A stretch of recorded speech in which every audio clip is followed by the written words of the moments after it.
Hello, and thanks for listening to this video, which is a guide to the new reality. People have been taught to believe there's but one reality, and this is physical.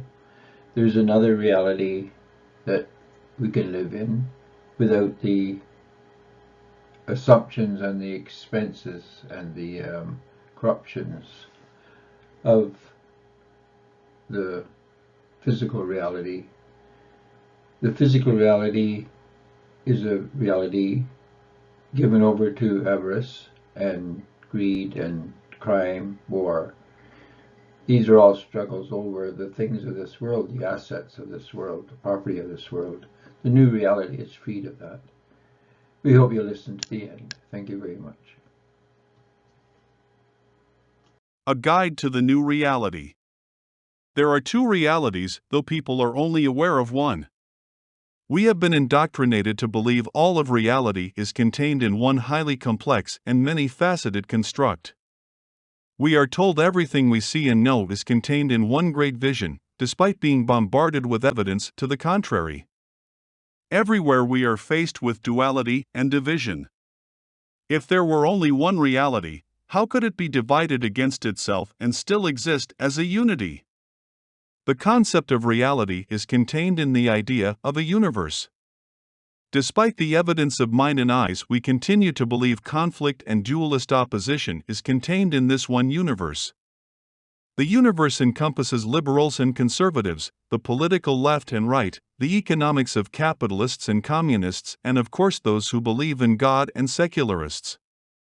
Yet, in fact, the secular world cannot embrace or fully tolerate believers. Despite the intolerance and rejection of those with faith, naive continue to claim under all of these disagreements is a solid, unperturbable reality common to all persons. Naive realists are cultural relativists. They think divisions are merely disagreements about what is actually real. But they do not think the disagreement changes anything fundamental. War is merely a misunderstanding about what is true. Criminals have failed to grasp the true nature of the true reality. We are all good, but some of us are confused about what is real. But then there are Christians who refuse to fit in. We do not think the disagreements are superficial and something deeper exists that is common to all persons. As secularists claim to try and find a compromise with Christians, we only find more and more reasons to reject any compromise. Fundamentalists are of the opinion that as bad as these visible divisions may be, there is a division that is deeper and more serious than the ones which preoccupy politicians and social justice warriors. However, it is a fracture which those who think the universe is one totality of all that exists cannot see. Conventional reality is phenomenological, meaning it is dependent on observation. If it cannot be observed in some way, it cannot exist. Phenomenological reality is the reality of the five senses. But how reliable is the information gleaned by electrical impulses transmitted along nerve fibers to be interpreted by neurons? Is the brain's neuronal network a reliable storage facility when we know other storage systems are prone to error and corruption? Most communication systems are prone to error due to signal loss and noise. Is redundancy built into man's reality? How does the brain categorize inputs to create a reality one can be conscious of?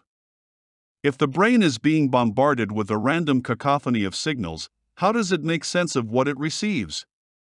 There has to be a way to route and organize all of the signals hitting our sensory channels to make all of these signals into more than just noise.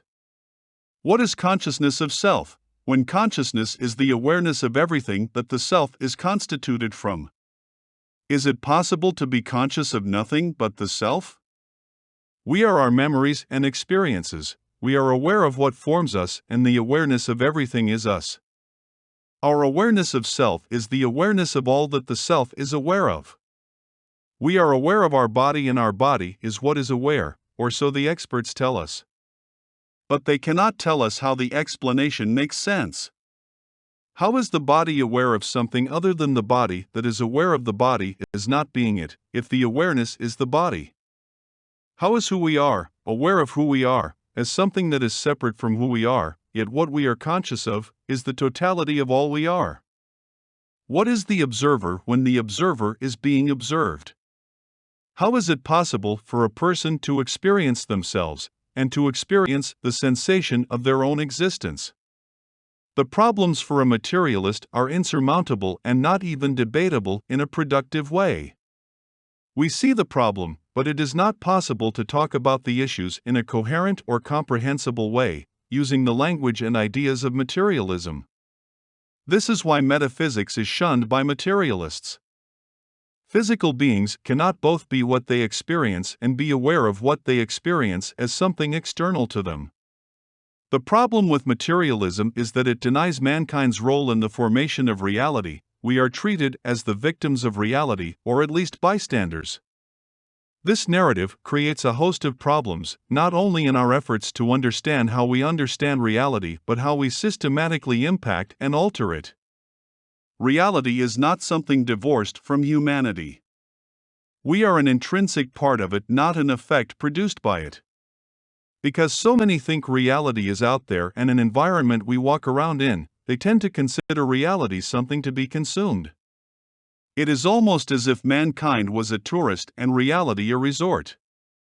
The problem of understanding reality as distinct from the observer reaches its zenith when we consider the relationship between mind and brain. The brain observes reality. Reality is in the mind, but the mind is in the brain, which is part of reality. How can reality be in the brain if the brain is simply an element of physical reality? Physical reality is observing itself even though reality is nothing more than events that we cannot see behind. Events exist because fields exist. A field is an event area. If a field enters another field, an event is observed. But there is nothing that can be observed other than the event. A particle changes location. Vibrational rates increase. These are observed, but they are events, not actual things. The more one looks, the more one realizes there is nothing to see.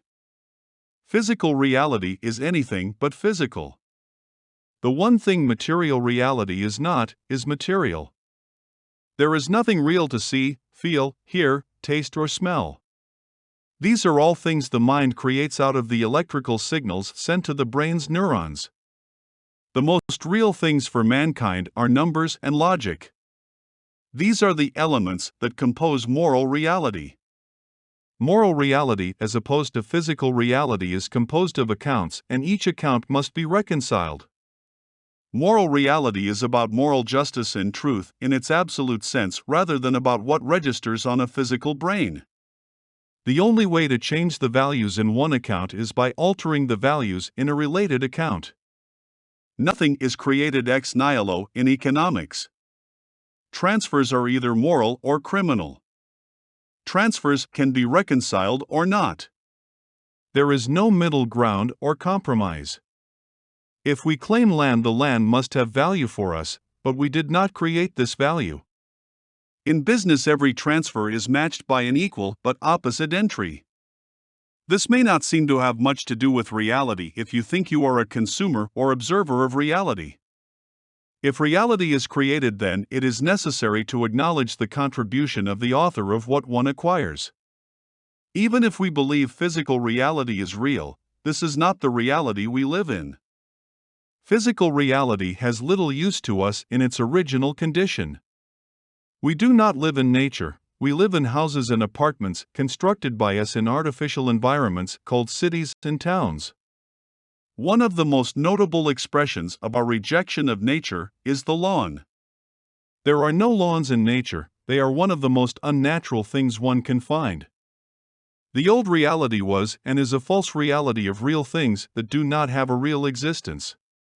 The existence of a car depends on the value of the car.